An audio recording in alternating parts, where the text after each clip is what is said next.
everyone, welcome to my YouTube channel EduDevta. In today's video, we are going to talk about class 10, chapter 7, coordinate geometry from your NCERT book. So today I am going to cover distance formula and the NCERT examples. तो let's start distance formula. Basically एक graph you can imagine, उस पर एक point है P जिसके coordinates है x1 and y1 और एक दूसरा पॉइंट है Q जिसके कोऑर्डिनेट्स है x2 and y2. I am assuming कि आपको ये कोऑर्डिनेट्स, एब्सिसा, ऑर्डिनेट इन सब की नॉलेज, थोड़ी सी प्रीवियस नॉलेज होगी. अगर किसी को इन सब में भी डाउट है तो you can just put A comment, मैं उस पर भी एक वीडियो शूट कर दूंगा. तो अगर आपको P और Q पॉइंट के बीच का डिस्टेंस नो करना है, दैट इज़ आपको PQ की लेंथ नो करनी है, तो the formula for that is PQ is equals to square root of x2 minus x1 का whole square plus y2 minus y1 का whole square. Basically under a root what you have to do is find the difference of the abscissa of the two and square it. Then you need to add the difference of the ordinates of two. So this is basically the difference of the abscissa of 2 points ka square, and this is the difference of the ordinates of the 2 points ka square, and you need to just add these two squares under a square root. Then you will get the distance between P and Q. Let's understand this formula with the help of an example. I am actually not running fast, but this is really simple. When you will read the formula once or twice, you will automatically learn it. So it's nothing as such different or difficult. So let's start with the help of an example. For example, there are 2 points, namely A, which coordinates are AB, and B, the coordinates are 2A, 2B. Find the distance between the 2 points. So solution में we will write the 2 points are A, bracket में we will write the coordinates, that is A comma B, and B, and the coordinates are 2A comma 2B. Now by applying distance formula, AB is equals to square root of x2 minus x1 का whole square plus y2 minus y1 का whole square. तो ये हमने basically apply कर दिया distance formula. Here you have to write that what x1 is A and x2 is 2A and y1 is B and y2 is 2B. So let's flip the page. So here it's written AB is equals to square root of 2A minus A plus 2B minus B का whole square. तो हमने distance formula apply करा और उससे हमें पता लगा that AB is equals to square root of 2A minus A का whole square plus 2B minus B का होल स्क्वायर. ये हमें पता लग गया. Then after solving it we got AB is equals to root of A square plus B square. And the way to end the question is the distance between the 2 points is equals to root of A square plus B square. ये मैंने AB variable के form में एक example लिया था. You can get example in any form. आप कोई भी अपनी मर्जी से एक एग्जाम्पल लो, कोई भी 2 पॉइंट लो और उनके बीच का डिस्टेंस निकाल के देखो. और ओरिजिनली आप ग्राफ पे एक बारी बना के उन पॉइंट्स को देखो. जब आप उनके बीच में लाइन ड्रॉ करो तो क्या वो उतने सेंटीमीटर्स की आ रही हैं? You can try such things. इससे आपको जो है समझ आएगा और एक प्रैक्टिकल नॉलेज भी जिसे कहते हैं आप वो भी गेन करोगे. तो let's move on our next topic which is NCERT के एग्जाम्पल्स. मैं अभी NCERT की एक्सरसाइजेस इसलिए शेयर नहीं कर रहा because I want you people in this video कि आप ये वीडियो देखो and then you practice the questions from NCERT exercise और then I will share the solutions. तो आप टैली कर सको कि हम करेक्ट हैं कि नहीं. वैसे तो पीछे भी दे रखे होते हैं आंसर्स. किसी क्वेश्चन का सोल्यूशन समझ नहीं आए तो आप देख सकते हो फिर मेरी नेक्स्ट वीडियो में. बाकी I want you to understand by your own. Okay, let's move on. So example 1 says let the 3 points be A, B and C. Example क्या है बुक से वो आप देख सकते हैं. तो उसका सॉल्यूशन मैंने यहाँ पे शेयर कर रखा है. तो okay for you people let me open the book also.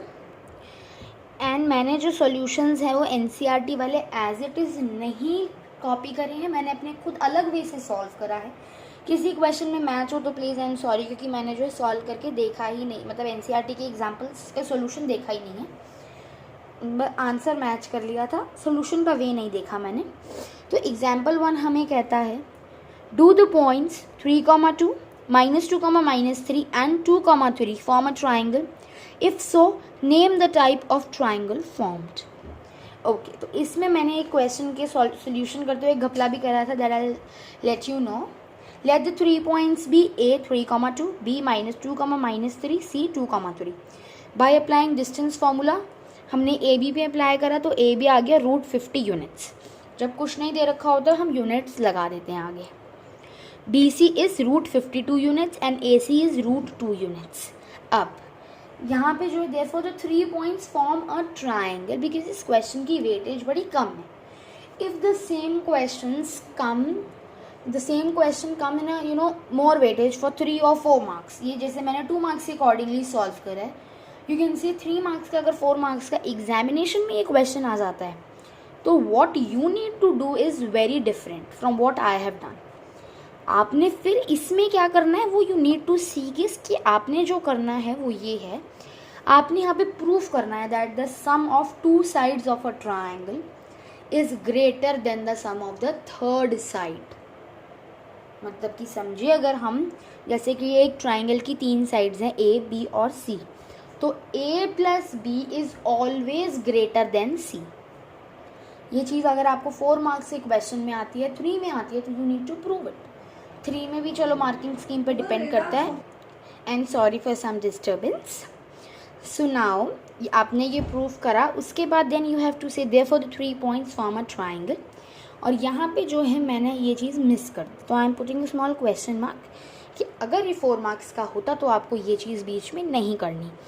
Now मैंने देख लिया, मुझे पता लगे कि it's form right angle triangle. So हमने अप्लाइंग पाइथागोरस थ्योरम कर दिया, LHS is equals to RHS आ गया, तो hence it is a scalene right angle triangle. Some people will say कि ओनली राइट ट्राइंगल से भी काम चल जाएगा, तो येस काम चल जाएगा, बट टू बी 100% श्योर कि आपका कोई हाफ मार्क्स भी बोर्ड में कट ना कर पाए, आप यहाँ पे स्केलीन राइट एंगल ट्राइंगल लिख सकते हैं. अगर क्योंकि राइट एंगल ट्राइंगल तो आइसोसेलेस राइट एंगल ट्राइंगल भी हो सकता है, तो अगर आप स्केलीन वर्ड यूज़ करते हैं राइट एंगल ट्राइंगल के साथ तो वो ज़्यादा एप्रोप्रिएट रहेगा. So let's move on to the next example. So our next example is example number 2. ये हमें क्वेश्चन कहता है show that the points, 4 points दे रखे, are the vertices of a square. Basically 4 points are given and we need to prove that the points form a square. Now let the 4 points be A, B, C, D, 1, 7, 4, 2, -1, -1 and -4, 4.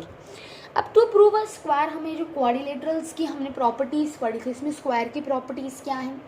All the 4 sides are equal, all the angles are 90 degree and the diagonals intersect each other and the diagonals are equal. हमने ये properties पढ़ी थी. And to prove a square हमें कौन सी properties चाहिए? एक तो sides must be equal and diagonals must be equal. अगर हमने यही प्रूव कर दिया कि sides are equal and diagonals are equal, तो ऑटोमेटिकली वो एक स्क्वायर बन जाएगा. ठीक है, और कोई ऐसा क्वाड्रिलेटरल नहीं होता जिसकी all the sides are equal and the diagonals are also equal. So now for example 2 हमने 4 पॉइंट्स अज्यूम करा. हमने AB, BC, CD और AD 4 जो नेमली साइड्स आएंगी स्क्वायर की, हमने वो चारों साइड्स निकाल ली. और फिर हमने लिख दिया नीचे भाई all the sides are coming to be equal. फिर हमने डायगोनल निकाला BD एंड AC. सोल्यूशन आपके आगे है, बस मैं वो भी बता रहा हूँ. तो हमने जो BD निकाला और जो AC निकाला, तो the diagonals are equal, therefore ABCD is a square. Simple, very simple. Now इसमें ना एक NCERT वालों ने एक ऑल्टरनेट सॉल्यूशन भी दे रखा है कि भाई आप उसमें जो पाइथागोरस थ्योरम भी लगा के प्रूव कर सकते हैं. स्क्वायर में लगती है ना डायगोनल्स के बाद पाइथागोरस थ्योरम, वो भी कर सकते हैं. It's your choice. सबसे सिंपलेस्ट मेथड ये जो आपको हमेशा याद रहेगा, झंझट ही नहीं कोई. Now example 3 is figure shows the arrangement of desk in a classroom. Ashima, Bharti and Kamla are seated at A, B and C respectively. Do you think they are seated in a straight line? Give reasons for your answers. So let me show you the figure from the book itself. So this is basically the figure. You can see it. You are given a graph 1 to 10 तक, और यहाँ पे जो है ये NCERT वालों ने हरकत करी है कि यहाँ एक ओरिजिन नहीं लगाया। तो ये आपको गिवन है स्केल वगैरह, ABC पॉइंट से आपको बताना है, बेसिकली प्रूव करना है आर दीज 3 पॉइंट्स कोलिनियर और नॉन कोलिनियर, बस ये पूरा क्वेश्चन है। क्या ये कोलिनियर है या फिर ये नॉन कोलिनियर है, आपको मोटी मोटी ये चीज़ प्रूफ करनी है बस, कि आर दीज कोलिनियर और आर दीज नॉन कोलिनियर, बस कोई झंझट नहीं।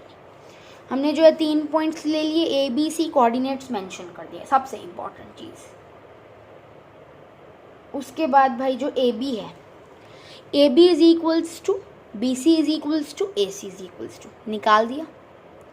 For ABC are collinear, AC must be equal to AB plus BC।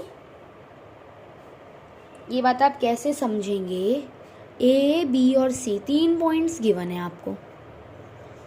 अगर ये एक स्ट्रेट लाइन में होंगे तो जो AB है और जो BC है उन दोनों का सम मिला के AC का सम होगा। तो आपको जो है ये चीज़ सिंपली प्रूफ करनी है बस। तो उसके लिए आपने क्या करा, ये कंडीशन मेंशन कर दी, फिर आपने लिखा LHS इज इक्वल्स टू आ गया, RHS इज इक्वल्स टू आ गया, LHS is equals to RHS, hence these points are in a straight line. क्योंकि क्वेश्चन में जो लिखा था वो ये था कि are they seated in a straight line, are they seated in a line. तो जो है अगर ऐसे है तो आप ऐसे आंसर करो कि A, B and C are in a straight line. अगर लिखा है कि prove that the points are collinear और नॉन कोलिनियर, तो आपने जो नीचे लिखना पड़ेगा कि हाँ therefore the points are collinear और the points are non collinear, ये चीज़ आपने लिखनी पड़ेगी फिर। और यहाँ पे भी अगर आप लिख देंगे कि they are in a straight line और ब्रैकेट में लिख देंगे कि कोलिनियर, तो भी ठीक है, चलेगा। बट उस क्वेश्चन में लिखा है कि are they in a line, तो आंसर के यहाँ पे हेंस के बाद, देयरफॉर के बाद, दस के बाद जो है वो वर्ड आना चाहिए। लाइन वर्ड है तो लाइन वर्ड मेरे आंसर में है, तो मेरा आंसर परफेक्ट है, कोई मार्क्स नहीं काट सकता मेरे। सिंपल बात, बिल्कुल clear, 100 on 100 it should be clear to you people. Okay, fine. Okay, let me adjust it. Okay, so let us move on to the next page. Here I have solved for you people example 4. Now, example 4 is basically saying to us, find a relation between x and y such that the points x, y is equidistant from the points 7, 1 and 3, 5. तो basically हमने यहाँ पे क्या करा, 3 points assume कर लिए P, Q and R। जो P के कोऑर्डिनेट्स हैं वो x, y हैं, Q और R के गिवन हैं। अब क्या है, ये दोनों इक्वी डिस्टेंस है, मतलब P Q is equals to P R है। तो हमने पी क्यू निकाला, हमने पी आर निकाला, दोनों को इक्वेट कर लिया। अब इक्वेट करने की जो कंडीशन है वो ये है कि दोनों रूट के अंदर तो सॉल्व होंगे नहीं, तो हम स्क्वायरिंग बोथ साइड्स कर लेंगे। हमारा ले देखिए एक्स वाई के टर्म्स में रिड्यूस होके आ जाएगा, -x + y is equals to 2। तो जो रिलेशन आ गया वो x - y is equals to 2। This is the required relation. आ गया ये।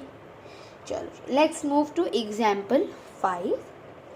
Example 5 is saying find a point on y-axis which is equidistant from the point A 6, 5 and B -4, 3.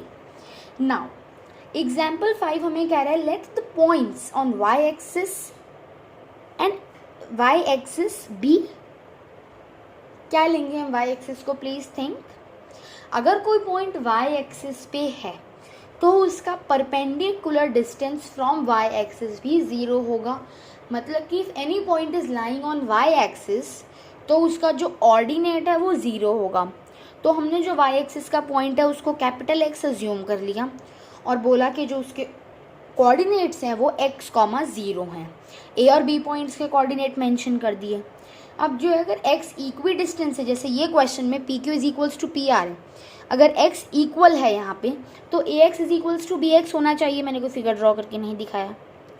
तो जो है ax is equals to b x solve करा, ये ignore कर दो प्लीज़, में थोड़ा मिस्टेक हो गया था। This is the complete line, squaring both sides निकाला, 5x इज इक्वल्स टू 9 आ गया। जो हमारा फाइनल आंसर है फिर वो 5x इज इक्वल्स टू 9 आ गया, तो x इज इक्वल्स टू 9/5 ये आ जाएगा हमारा। तो the coordinates of the points x are 9,5/0 and here the NCERT examples ends, and next video you will get for geometrical constructions की exercise, ताकि आप लोग कंस्ट्रक्शंस भी धीरे धीरे प्रैक्टिस कर सके फ्रॉम द एक्सरसाइज, क्योंकि वो तो एक्सरसाइज ही सीधा होते हैं, उसमें नए नए कुछ होते हैं, किसी में न्यूमरेटर बड़ा डिनोमिनेटर बड़ा, जो कुछ भी टाइप अलग अलग टाइप्स होते हैं कंस्ट्रक्शंस के। तो यहाँ पे सिमिलर ट्राइंगल्स की, रेशियो की, सर्कल्स के, टेंजेंट्स वगैरह की आपको कंस्ट्रक्शंस आएंगी। तो भाई no no no no no problem, it's very much simple chapter of geometrical constructions and coordinate geometry. इसके बाद हमारे पास एक एरिया ऑफ ट्राइंगल फार्मूला है और एक सेक्शन फार्मूला है। तो जो एरिया ऑफ ट्राइंगल फार्मूला है वो तो सिलेबस से हट गया है, बट स्टिल अगर आप बोलेंगे तो I will make a video on that, सिर्फ फार्मूला एक्सप्लेन करते हुए। एग्जाम्पल्स वगैरह फिर नहीं प्रैक्टिस करेंगे because we don't need them. ठीक है जी। जो सेक्शन फार्मूला के क्वेश्चंस हैं वो तो जो है आएंगे ही आएंगे, तो सेक्शन फार्मूला का तो हम करेंगे। एक्सरसाइज अगर आप बोलेंगे कुछ सिलेक्टेड जो टफ क्वेश्चंस होते हैं, जो सबको एक बारी में नहीं निकलते, किसी किसी के 2 बारी में निकलते हैं, वो क्वेश्चंस करा देंगे एक बारी भाई आपको, पूरी एक्सरसाइज ना करा के। जो डाउट के क्वेश्चंस हैं, पूरी एक्सरसाइज नहीं आती तो वो बता दो, पूरी एक्सरसाइज करा देंगे। वैसे तो आप सब ने गाइड वगैरह ले रखी होगी, आई नो इसमें सॉल्यूशंस होते हैं, बट फिर भी नहीं, मतलब आधों के पास वो भी नहीं होगी। तो कोई नहीं, हम सॉल्यूशंस डिस्कस करेंगे, और मैथ्स में तो ज़रूरत भी नहीं पड़ती NCERT के सॉल्यूशंस की। तो आई होप आपको जो है ये पूरा फॉर्मूला अच्छे से समझ आया होगा। It took me 20 minutes almost two explain everything in really nice detail. तो वैसे तो it's very easy one, but still easy PG है, बट फिर भी मुझे लगता है कि थोड़ा सा समझ आना चाहिए सबको। तो अगर आपको ये समझ आया हो, मेरी वीडियो अच्छी लगी हो, तो please like, share and subscribe my YouTube channel एरियो देवता।